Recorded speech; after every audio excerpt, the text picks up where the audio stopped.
Just stay focused. Waiting to get in this game, can barely keep up with the reasons. Been focused on eating and keeping my family together. You know, some I no longer reason, still holding no grieving and striving to get to a place where they see that we overachieving. Holding no secrets, giving to all of my peeps in the gutter who struggle for decent, puzzling pieces. Trying to put them together, you know how they trying to hide it in times of silence. The hood be looking real hungry. What's good, everybody? It's us again. Coming from our family. We just did chapter 7. Titled Lead. No, wrong one. I'm lying. I lied. Know your environment from the inside out. Basically, connecting with your environment. Okay, we come from 3 different generations. Generation X, Mama. Generation Y, aka Millennials, me, and Generation Z. The masters. Yeah, I'm right there. Them people over there. Look, I'm gonna point down because he's right there.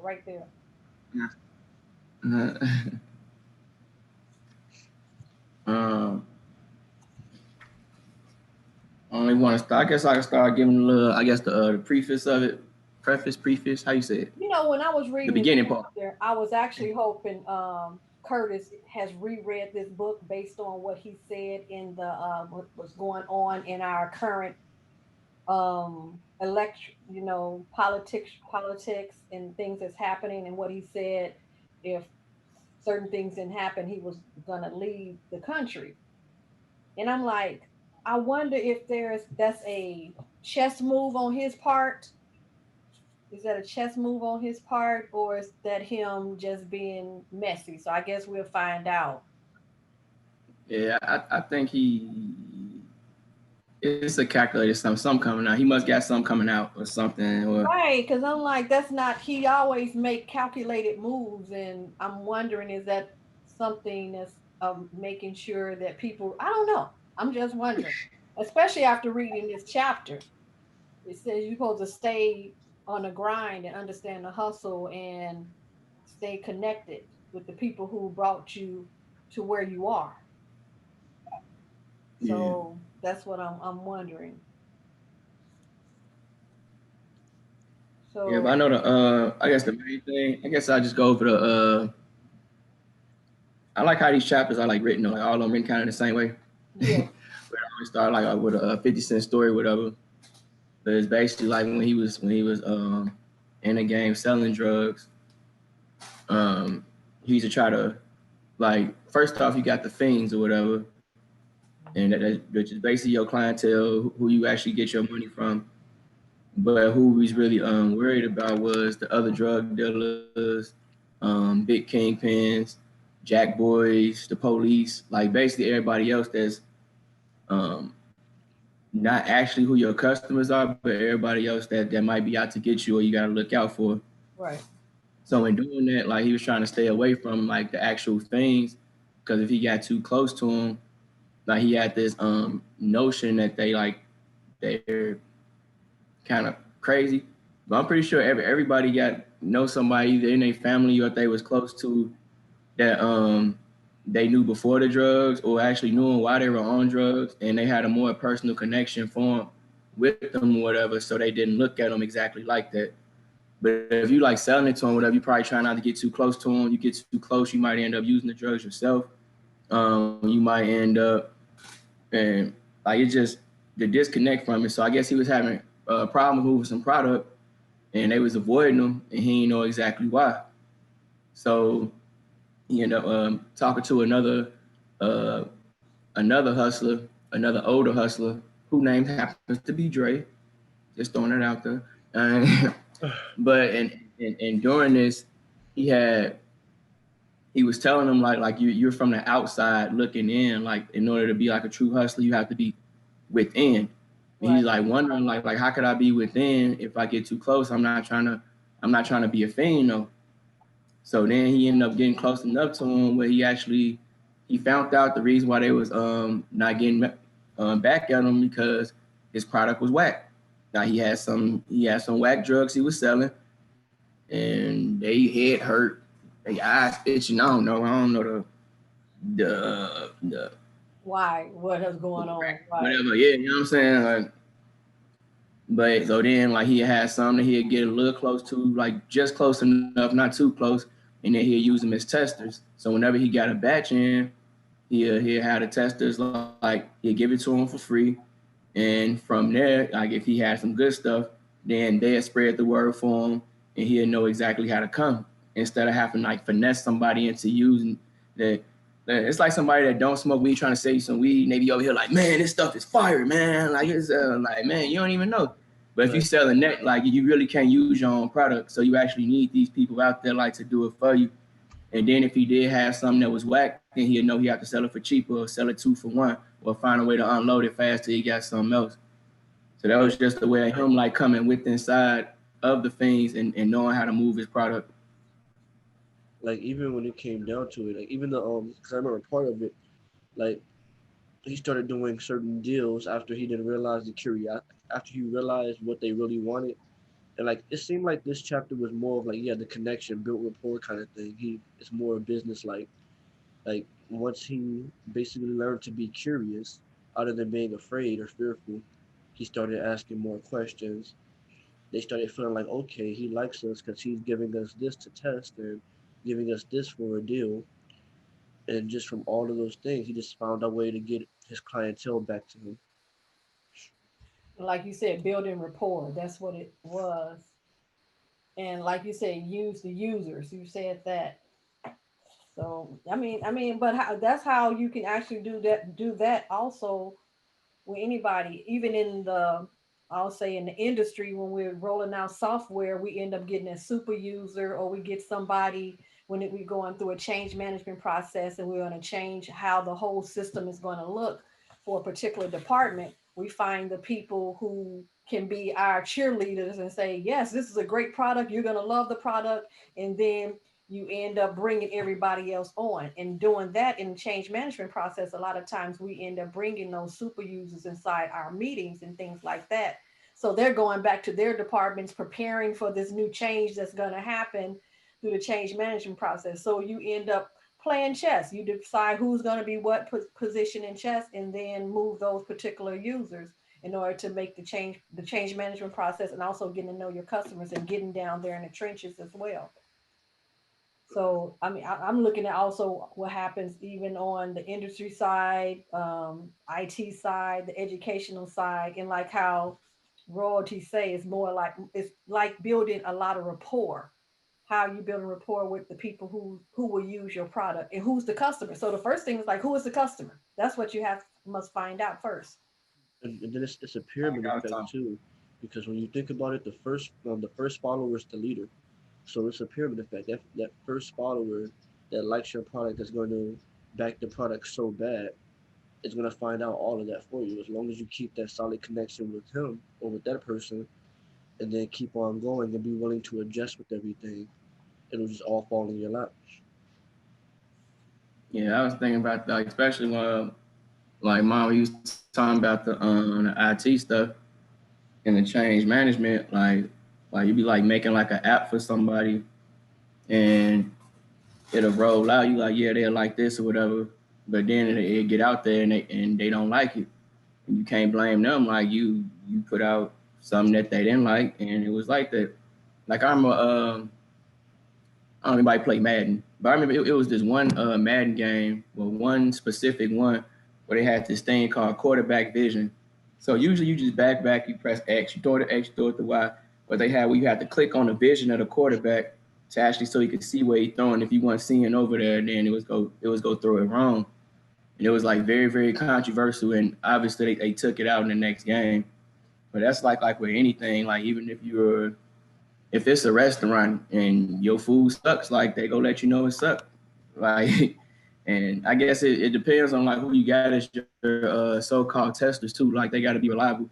I guess with drugs, like it's easy to trust them because they're trying to get higher.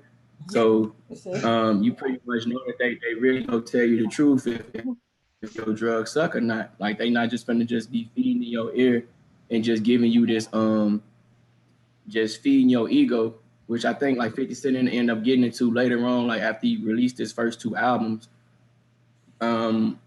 when he got to a certain status, he was like surrounded by a whole bunch of yes men. So he really didn't have anyone to give him that true connect to the streets, because you can't just go back and live in the hood once you done made millions. Like you go get got somehow. Right. So he was trying to figure out a better way to do it, which I guess he ended up doing like that website. Yeah, like he did the website, and he would drop certain type of trial songs and see how the songs hit, how people would think about the songs and things like that. So even dealing with that, because a lot of times people, you can say what you want, but if the customer does not want it, is that you got to let go of that ego. So basically, what you said, Dre, letting go of the ego and finding out exactly what the customer wants, and that's done with anything. That's done with food, product, training, IT, and everything like that. So you, and like it says, the public never is wrong. What he said, the public is never wrong when people don't respond to what you do. They're telling you something loud and clear. You're just not listening. And I think about it being at a party. Well, when we could go out at a party, and a DJ can be playing something. As soon as they're not watching the crowd and they're playing what they like versus what the crowd is like. The floor Right. just gets empty. I'm like, and they steady playing what they like, but the floor is still. I'm like, are they watching the crowd? Come on, come on. That's not your job. Your job is to make them move, not play Right, what you like. exactly. Not playing what you want. You play what what's going to move the crowd and things like that. So, and I wonder, even in the music industry, is there too much? A lot of it's the cockiness, it's the ego there, because they're like, I know this is what they want to listen to, or this is the type of song I'm going to make. You got, I guess you need to know your customer. So going back down to that, so you have to listen. Yeah, because I know it's like funny. I was just talking to a producer probably about, I don't know, probably about a week or so ago, trying to get him to like make some tweaks in my beat. And I was talking to him for a good like 30 minutes, and he was saying little stuff like, he was like, man, he was like, that's wrong. He was like, these people think they know what a hit is. He was like, you don't know what a hit is. Like, if anybody think you say no, they know what a hit is, they lying. He's like, you can make something, put it out, and the people are going to determine what's a hit. Like they're going to go out and like do it. Like, especially like in the world we live in right now, it's the YouTube era, it's the streaming era. Like everybody can get out there and put their stuff out like that. So it's not on the record labels to tell people what a hit is anymore. Like it's actually up to the people. Yeah, we're more customer centered. I like the area about what happened with the what's that lady, the monkey lady? Yeah. I like that one too. I like that one too. Is it the chimpanzee, right? Yeah. The chimpanzee, how she went totally against science, because they're telling people to do one way and she did something the same way, another way. I like that lady. Oh, but I also got something else. It really wasn't science. I'm gonna say it was kind of flawed data. That's just like watching Oz and think you know what jail is like, or right. Trying to think of like just different ways of knowing how to like if someone tells you how to just right, yeah. So like they, so how Sasha was saying it was like when she started studying these chimpanzees or whatever, and they had them within a box, writing how they do and do this. So then like she like basically found the way to get close to them, like, and she said like when she'll look at them, they'll get like timid and nervous and stuff. So she did like what they don't do in science, which is name the actual chimpanzees, and end up realizing that each one has a different personality. So you just can't say like this is the way chimps act, this is the way that these people act. You know, like the reason why, I don't know, Caesar, I don't know, like the reason why Caesar acts like this, because Caesar is shy. Caesar just fought that chimp last week. That's why they're not messing with each other.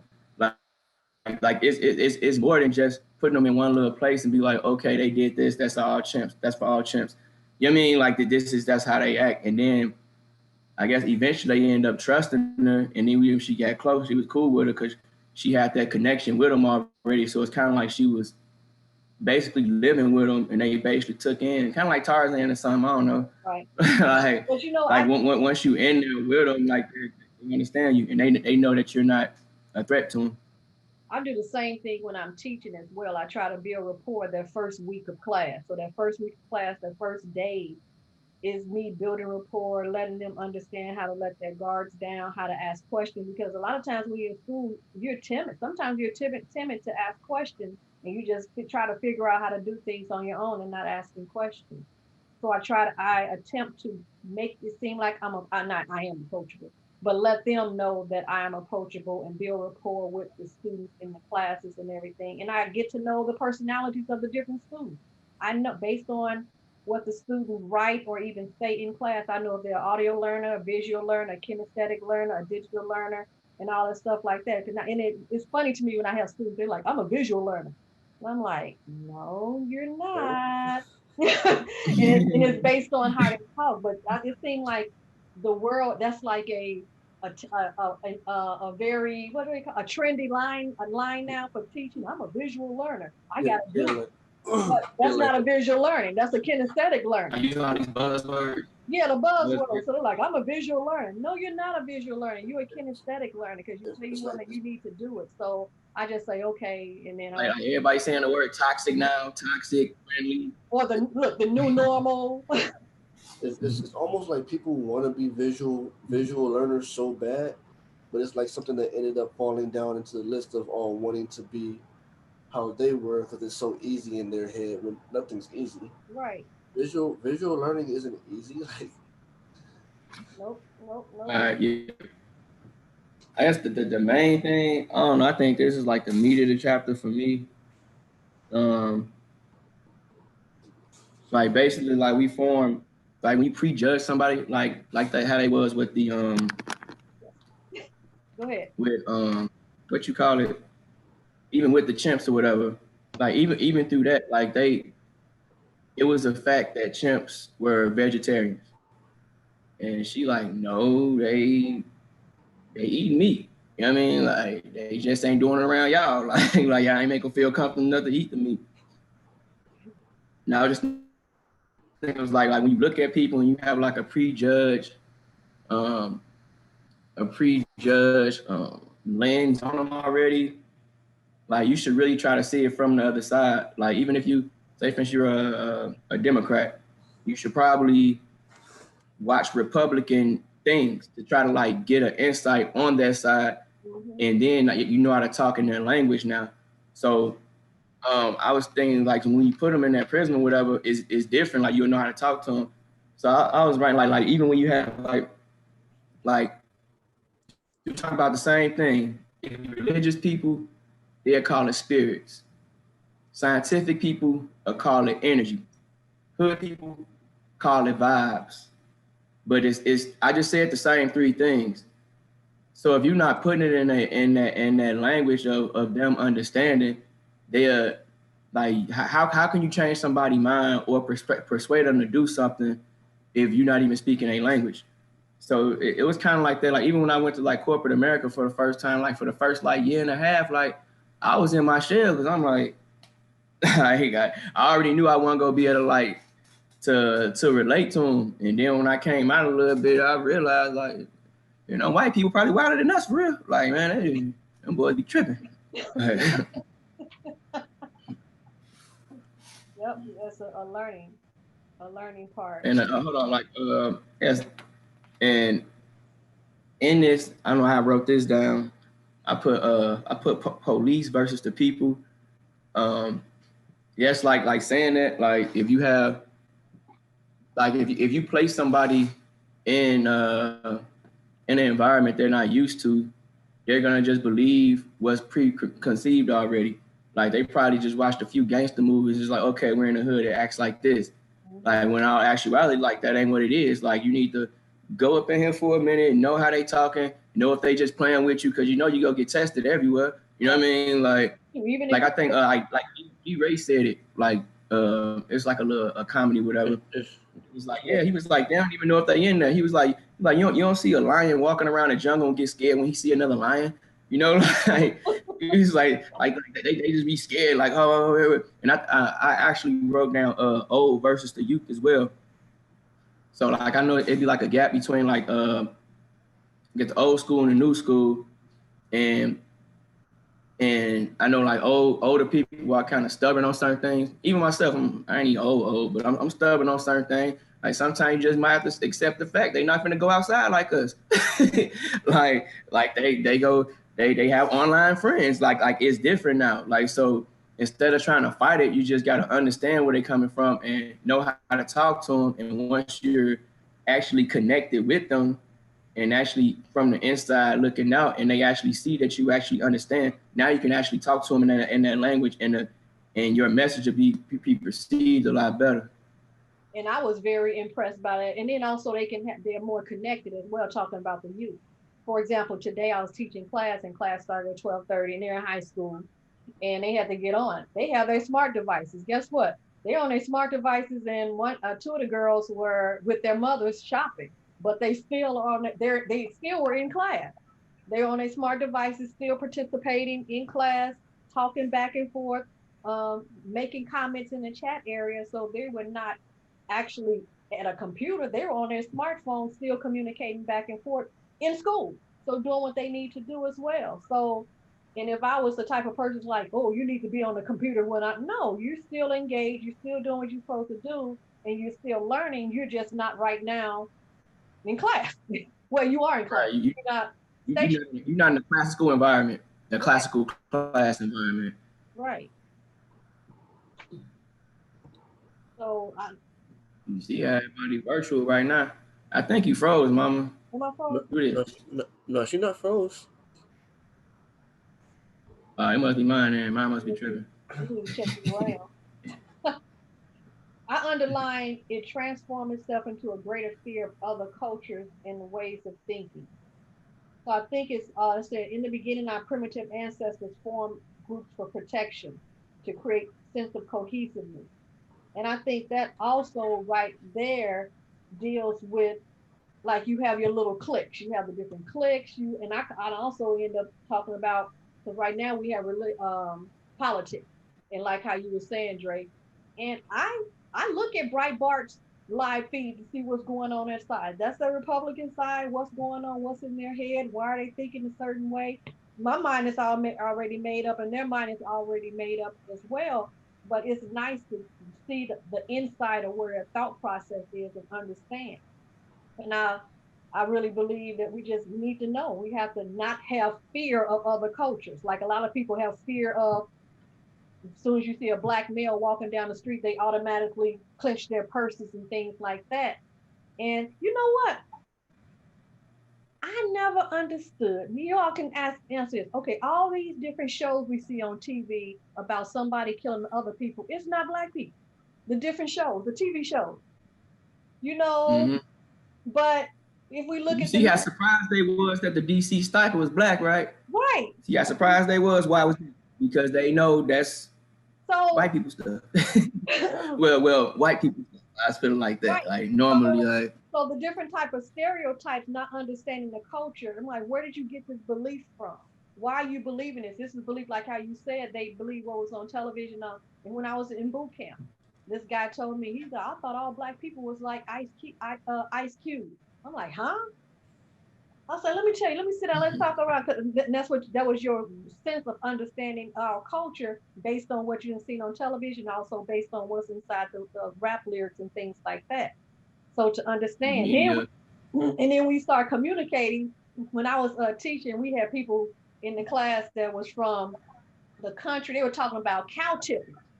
I never heard of cow tipping, so it was a nice melting pot in class for that session, because you got other students. You had a student, he would go cow tipping, he would go deer hunting, he would come back and bring some deer meat that he did deer hunting, and talking about the cow tipping. He said, yeah, that's what we did on Halloween. I'm like, he's like, yeah, cows sleep standing up and we go and we knock a cow down. I'm like, so is that the country version of Ding Dong Ditch? I guess so. I don't know. Yeah. So when you see certain things that happen. It's like, okay, everybody got some crazy stuff they did as kids and things like that. Yeah, or making dogs chase you or something. Right. Yeah, I did. You realize like you have a lot more in common than you have difference. But if you know how to talk a language, you would know that. Right. And by the way, when you tip a cow over, when they fall, they start mooing. Dude, you done cow tip before? I'm not saying I have or haven't. I'm not agreeing or denying. But just know I do know it costs $2,000 per head when you go deer hunting out here. Okay, so somebody don't know about it at all. So we need to like just look at certain. I say, okay, remain open with there. What about page 189, you all? That last paragraph, not the last paragraph, but the paragraph before keys of fearlessness. I did that. Oh yeah, I did that too. That's why I actually wrote the police versus people versus like that right there. So you have the power. Okay, so yeah, I did that. Like basically, you got appreciation from it. Like if somebody, I don't know, it's just like certain word like you say like I said, even when I came in like corporate America, like we went out to a happy hour and I told a joke. I'm like, how can I looking ass boy? Like it was, and they looking like and got no laughs at all. Like they like, hold on. It was okay, like okay. Obviously that they not familiar with that term, or like when you know like we roast people or whatever, like they don't do it the same way. So okay, well I ain't finna say nothing else no more. You ain't finna have me looking stupid, looking at me like I'm crazy. But then you eventually know how to put your it's always like the smallest tweak though to make them get it. You know what I mean? Like it's different. I don't know. It's just like, but you gotta at least be in there and actually feel it. Like you can't just be told what to do. You gotta be in there and like actually become it a little bit. Mm-hmm. That's why you gotta. That's why I just stick with my dad jokes. Because my job, love my dad jokes. I'm like, that is so corny and funny. It's so corny, but it's funny. Wait, hold on. You know what? What color is lighter than blue? Light blue. Light blue. Oh, that's it. That was it. That was it. It's like those be those dad jokes. It's like so awkward. It's like, oh my god. They got better dad jokes than that one, man. It's some better dad jokes than that. Oh. That was a granddad joke. It's not a dad joke, a granddad joke. I got on page 191. I don't know why I underlined it. You cannot disguise. Oh yeah, you cannot disguise your attitude towards the public. That's what you was also talking about. You gotta be highlighting the same stuff I be acting. It's like we there. You gotta be doing the same ones. That's the reason why I just sit back and y'all go because it be the same thing. It's the same thing. So I'm like, we're supposed to be looking at different generational points, but I guess we're so linked together. It's like we still. I mean, like we could highlight the same thing and get something different out of it, or a different like perspective off of it. That was just like something that you. Like this line, if you feel superior at all, part of some chosen elite then seeps into the works. Yeah, you have to remain humble. You have to remain humble, be who you are, because then you are approachable. And I just can't. I'm gonna say I don't like it because that's their personality, and I accept people on their personality, but I don't have to deal with it. So if I feel people who think they're greater than me, I just get away from it. I remember when after I first got my doctorate, and I'm still me. I'm still Mama. I'm still Nichelle. I'm still Dionne. I'm gonna be who I am. And then I started walking around people, and they would be saying, "Oh, I have my 5 masters in this. I don't go 5, but they're like, I have 3 masters. I have my bachelor's. Look, they be like, I have my bachelor's in art. I have 3 masters in gym. And then that's what they say. I'm like, oh, okay. Then I sit back and they steady, and I do this. I'm like, okay. Then I come with my hard science. I sit back, I let them, and I'm like, okay. And I don't say anything. Anyway, so what do you do? I have my bachelor's in computer science and my master's in training and development and my doctorate in MIS focusing on information security. They're like, oh, you smart. I'm like, I'm like, no, I don't, They hold the meaning change real quick. huh? They say they hold demeanor change. Yeah, it does change. It brings them down because I'm like, why are you? It's just I don't like.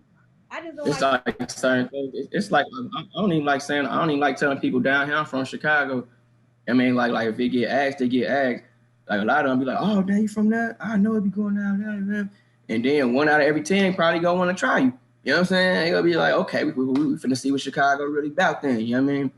So it's like a whole thing. It's like what you were saying about with like when you have a view of somebody, like even like with us or something, it's probably people that look at us and think we got it all, or that we ain't got no problems because we ain't got they same exact problems to the T. You know what I mean? Like I'm like when Joe Budden said that line, he was like, if I was Kanye, I wouldn't have these problems, but then I'll have Kanye's problems.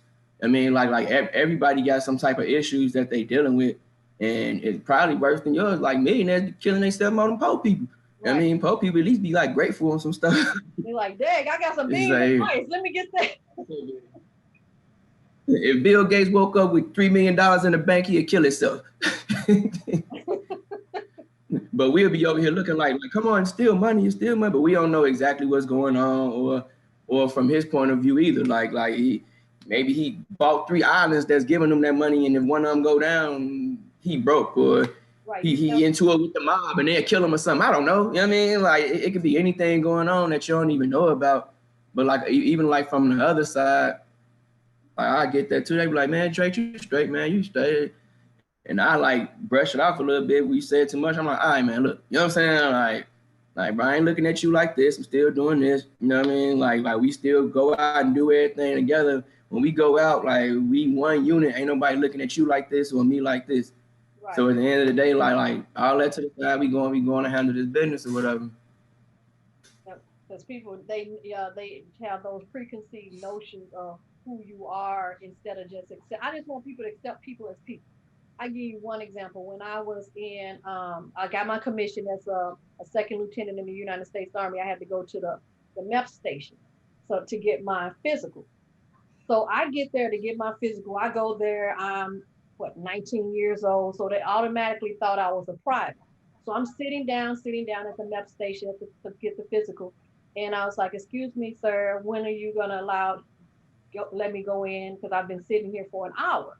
And he was like, you know what? Sit down. Go over there and sit down. Thinking I'm a private.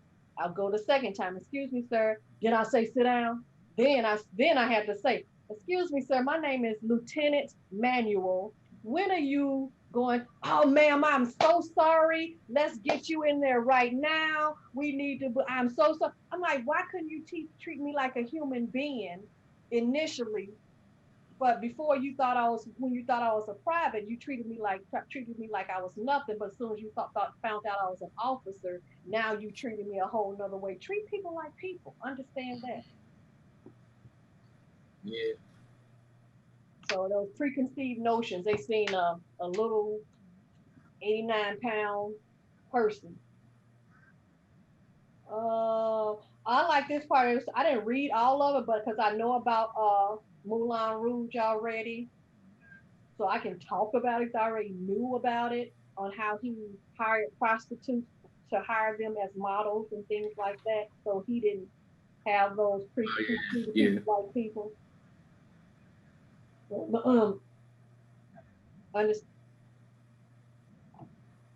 Why I got this here? I have something written here. It says Clinton. Oh, okay. All right. So this part I did the Clinton /Trump election, our 4 years ago election. And I'm talking about how in this day and age, to reach people, you must have access to their inner lives, their frustration, their aspirations, their resentment. And I think based on the last election, reason that didn't happen is because They just assumed that they had the black vote. You cannot assume you have the black vote. What's going on in our community? Understand our inner lives. Just don't end up taking us for granted. I really believe our vote is the upset vote. You need to decide what are you going to apply. We end up moving as a voting block, regardless. I don't care if it's independent. I don't care if it's Republican. I don't care if it's Democrat. We are that upset. We're the swing vote. So what you need to give us what we want, because if we come as mass, that's who's going to win. We are the swing voter. We got to understand our power. Yeah, like I saying, like you saying all these politicians on BET the other day. What was that, yesterday or the day before, doing the hip hop awards? I'm like, man, I ain't seen these boys on BET the last 4 years. Hey, you over there? They boy, they doing anything for your vote. Hey, you got me right. You got me right. You know what I mean? Like, I don't know. Like, all on fake to me. It's just funny. Like, I mean, I think what you got to choose between the list of the Eagles. But they have more people to go and lobby. So I think we need to have like a lobbying group of people who are like, okay, go ahead and push our agenda. We have people who are working, but we have people who also, we should be able to pay some people to go lobby on certain areas as well. But that's politics, you all. We can move on to something. But I believe we the swing vote. We got to know how to use our power. Because they just took us. That's why she lost the election. They took us for granted. That's why they did it. Just saying, okay. Wait. Gotta redeem myself. Don't redeem. Well, don't even say it. Don't say it. Don't say it. Don't. It goes with the book. A child asked his dad to go to a 50 Cent concert. The dad gave him $1 and said, "Go get 2 tickets." Oh, that's the dad joke. Yeah.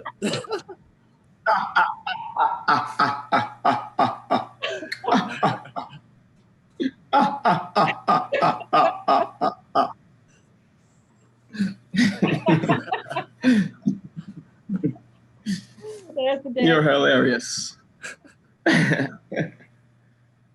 like to say open channels for criticism and feedback.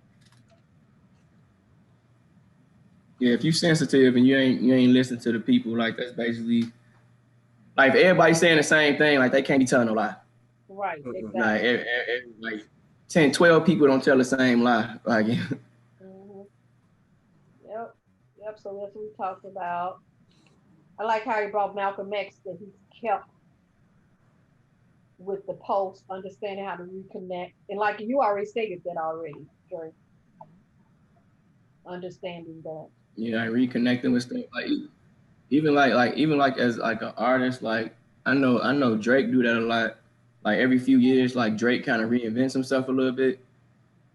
And like to actually stay relevant, I guess he do it a little different than a Jay-Z. Jay-Z just grew with his audience. You know what I mean? So he ain't talking about the drug dealing and then he went from drug dealer talk to like the money talk to like the business talk. Like he talking about having a baby and all this. Now he talking economical and stuff like that. Mm-hmm. So he actually grew with his audience.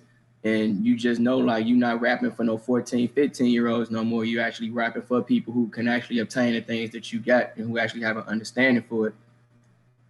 Drake, on the other hand, he reinvents himself to the same audience that's coming in. You know what I mean? Like, so it's kind of like two different ways of, like, doing it, I believe.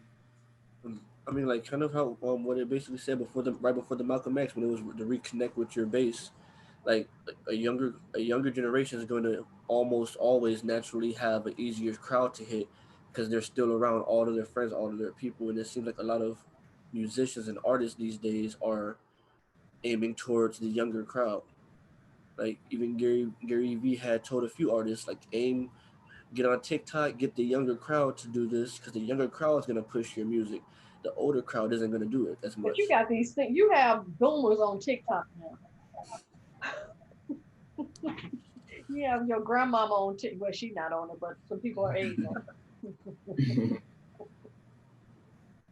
Yeah. I mean, I guess this chapter was just talking about really started from the inside. Right, understanding, knowing your customer, connecting. So that's what I got. You What say like basically like, huh?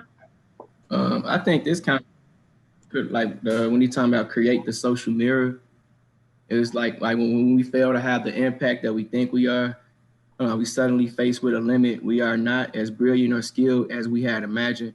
In such case, our tendencies is to blame others for not understanding or getting it in our way.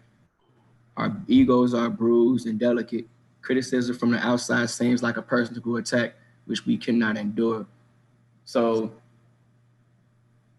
if that is the case, that means you have to listen to what you're doing, even like switch it up, son. Like a lot of people, I keep using rap because it's like easy, like to, like I guess do a parallel with, like even Moneybagg Yo. Like you listen to his old stuff, he don't sound nothing like he do now.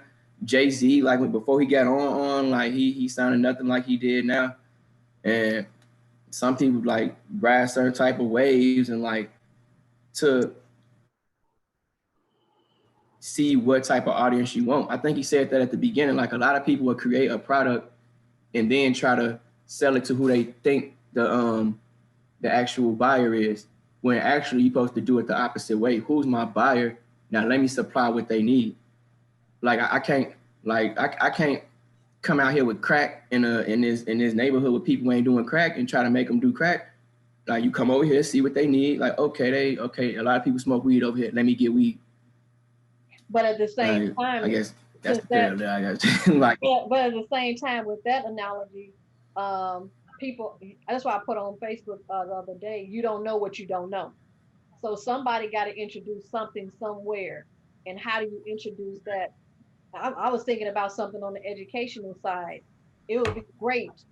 How can we have an evolution to have people creating an avatar, just like in Second Life or Sims, and we end up teaching the class that way. So we end up everybody create an avatar. We're in a virtual world teaching class instead of being like how we are here with looking at each other inside of boxes. It would be great to have an avatar type of classroom setting as well. I'm like, somebody needs to jump on. I'm not jumping on, but it would be great to. What do you all think about that? I'm just saying. I mean, it'll be great because like when I was using Second Life, like people had real life daytime jobs on that platform. Like they were literally going to work on there, like working for a virtual store. People are spending real money to translate it over to their currency. So I wonder if Second Life came out too soon, and now somebody can end up reintroducing, especially on the educational side and also on the corporate side. So you're coming to meetings instead of in these boxes. You have your avatar, and you're sitting in a virtual world.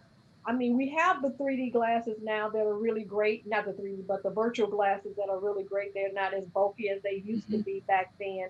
And I think that would be a great, it might be a next something. They might be working on it. I don't know. Like it's like during like because like yeah, they a do lot of things come before their time though. it's Mm-hmm. like they It do a do be lot like of that. they do a lot of role play on that on Second Life, so it's like they really could switch it over. Like, there's people they'll create a Naruto universe in Second Life and then have Ninja Academy training where they're actually Is it just sitting still down. around? Second Life still out? Yeah, it's still out. They're just not promoting it as much Well, okay. because they don't want kids back on it. Because I'm thinking, I know with that, this would be great. That I think that'll be a next good evolution. So, okay, you all, where we at? I think we're really kind of finished, right? We pretty much are like everything that I wrote down when it came to this book was it was more of trying to find something that was different in the book because everything was about the same thing. So I wrote down think from the public, get an inside feel of what's happening, maintain curiosity, spend time with Yeah, it. Upload is good, Tiara. She said go watch Upload on Amazon. Yeah, that's good. Upload, and it's another one, Ready Player One. That's a movie. Yeah, Ready Player One is a good one as well. Ready Player One. Hey, that's crazy. I recorded that on my DVR. I never watched it yet though. Ready Player One. Yeah, Upload and Ready Player One. So the two good virtual type of movies. So we have, which one we have? Chapter 8, 9, and 10, right? So, Okay, it's 10 chapters. yep, Yeah, 10. almost done. We got 3 more. 3 more chapters. It seems like this journey, well, we need to start thinking of another book.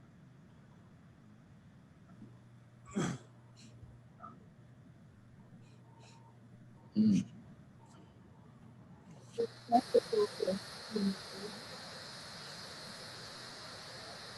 What's it? Respect the process, mastery. Right. Respect the process. Mastery. Chapter 8. Respect the process. I wonder what that's talking about. The process. And then in chapter 9. Been patiently waiting to get in this game. Could barely keep up with the reasons. Been focused on eating and keeping my family together. You know,